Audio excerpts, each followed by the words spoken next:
Susan comes to us from the East Coast. She settled in Durango, and then she finally moved here to the Denver metro area.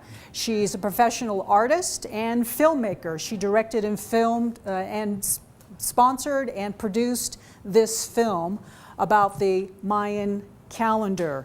The music for it was custom made by a musician, and then it was funded and paid for by the producer. Interestingly, both of those gentlemen passed away shortly after this film was finished and released.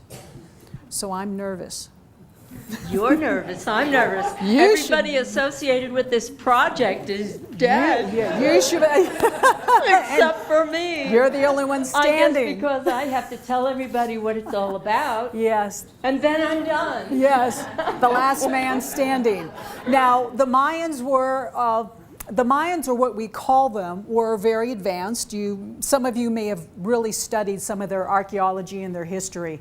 We're looking now and really discovering that the Mayans weren't really who built the ruins and probably created this calendar.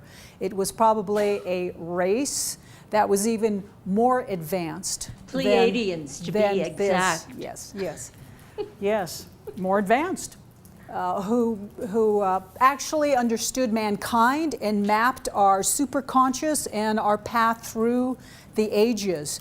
But it's multi-layer, and it's really awesome how they were able to so cleverly do that. Not only is it the mass consciousness, the superconsciousness of the masses, but it also drills down to each one of us individually based on our birth date.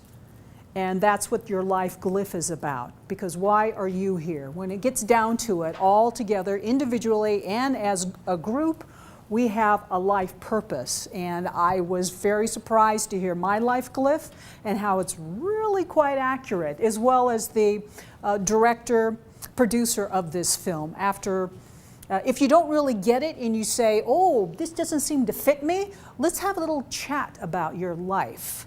And I think we'll discover very quickly that it fits you quite to a T, and you may not have seen it so clearly. So that's what these groups can help you do. So we'll be chatting about that as well. So you'll hear a great soundtrack with the harmony of those vibrations, of those sounds, as well as the images painted by our professional artist, Susan. So let's get going, and here's Susan.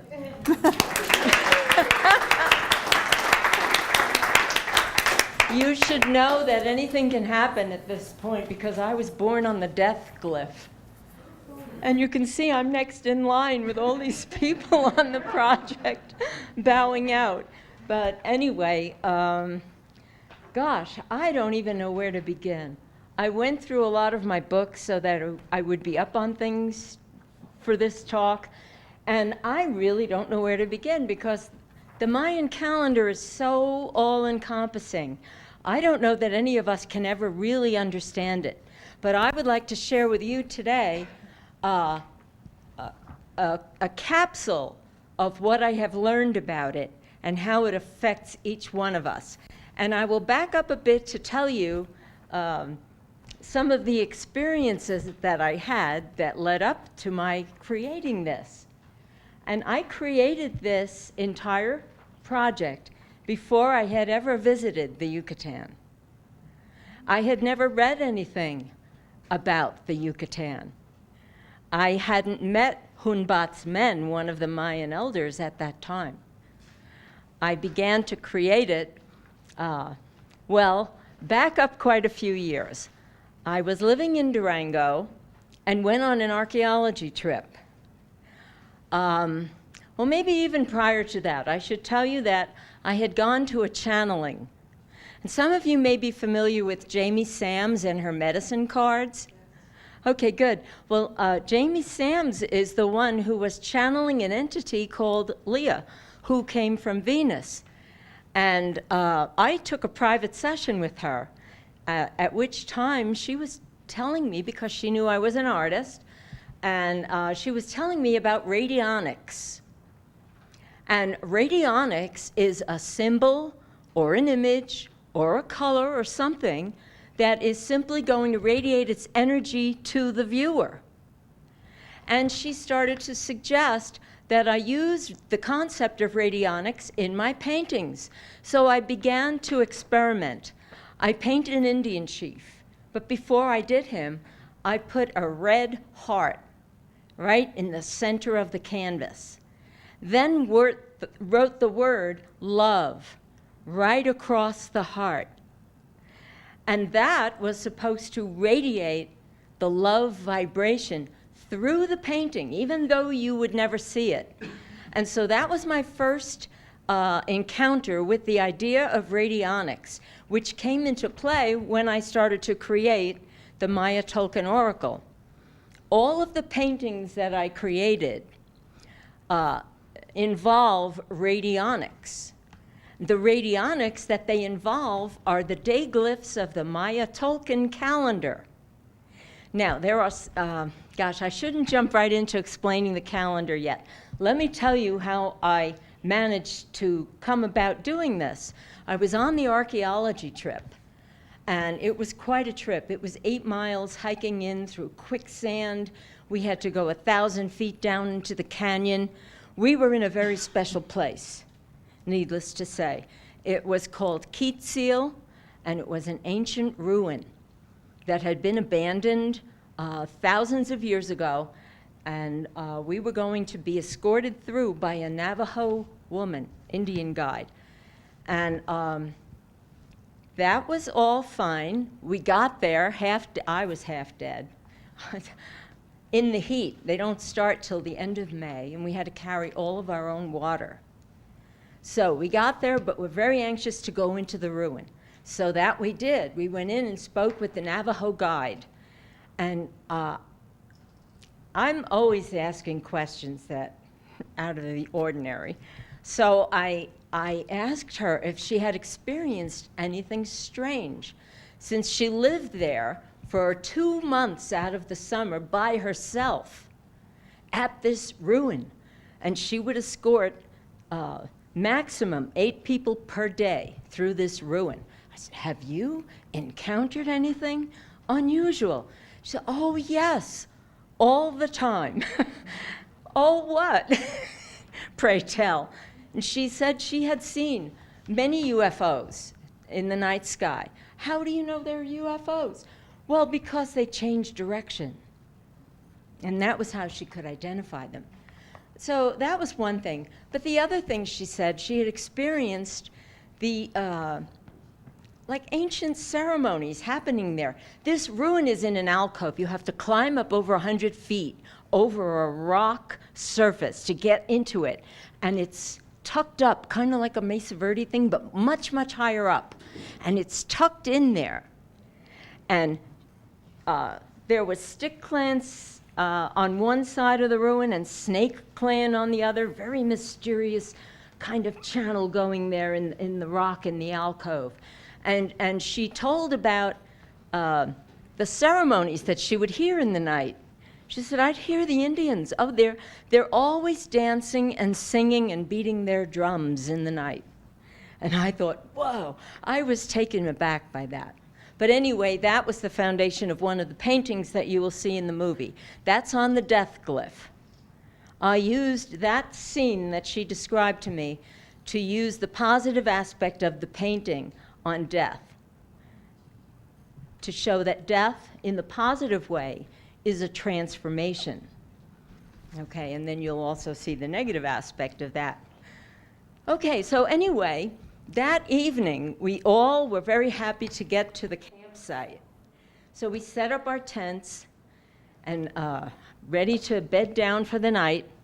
And I heard 2 people, I had seen there were 2 people who had come from New York who set up their tent right near mine. Not too close, but they were over there, about maybe 50 feet away from me. 2 people from New York. So I lay down that night, and I was tired from that hike.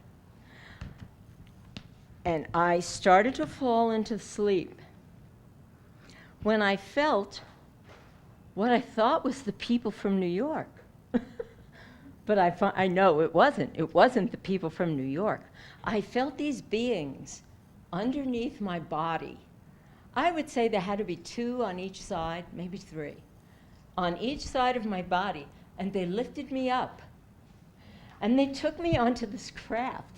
All I remember of the craft was that it was silvery white. And I remember going like this, and they were telling me things. And I know they were programming me for something, but the next morning when I woke up, I didn't remember what they told me to do. And I knew they had told me something very, very important to do. So off I went home, more time goes by, and it's the word I want you to remember from this whole presentation is synchronicity.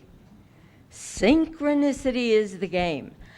That people, they read you.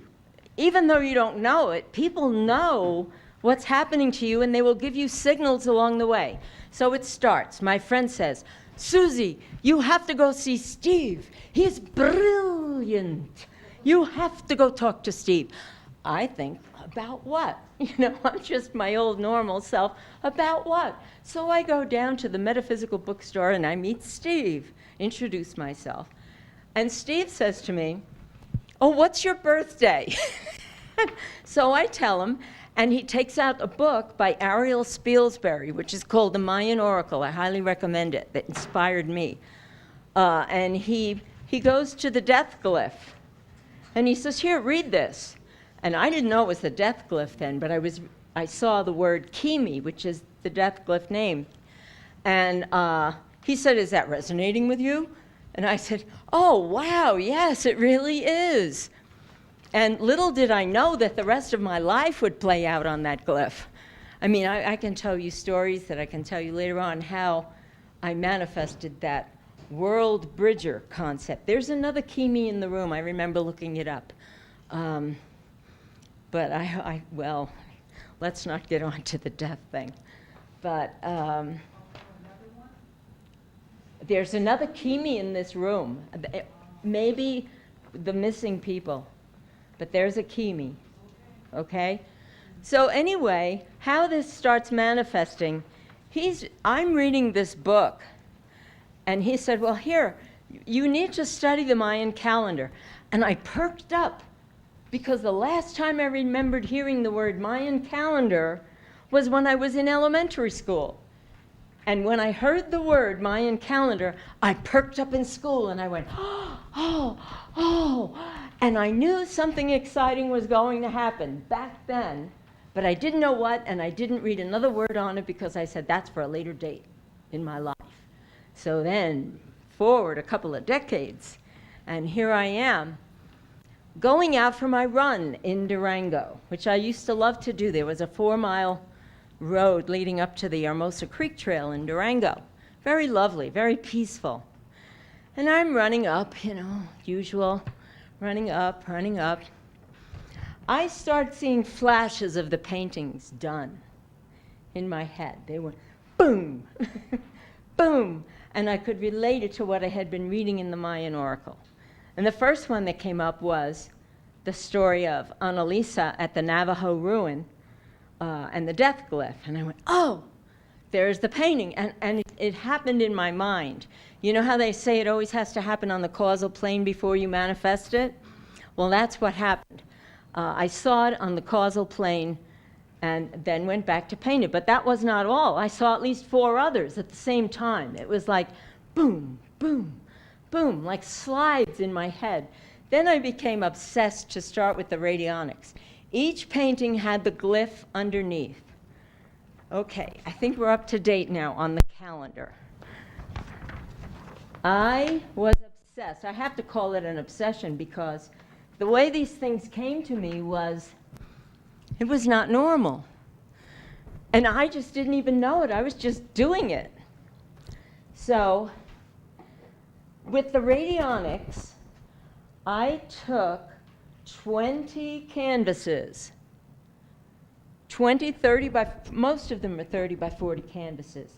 And I painted one of the glyphs on each canvas. So there was a painting of the glyph. This is glyph number 1. This is Emish. The Mayan calendar has several cogs in it. This is the easy way I can explain it to you. There are several cogs.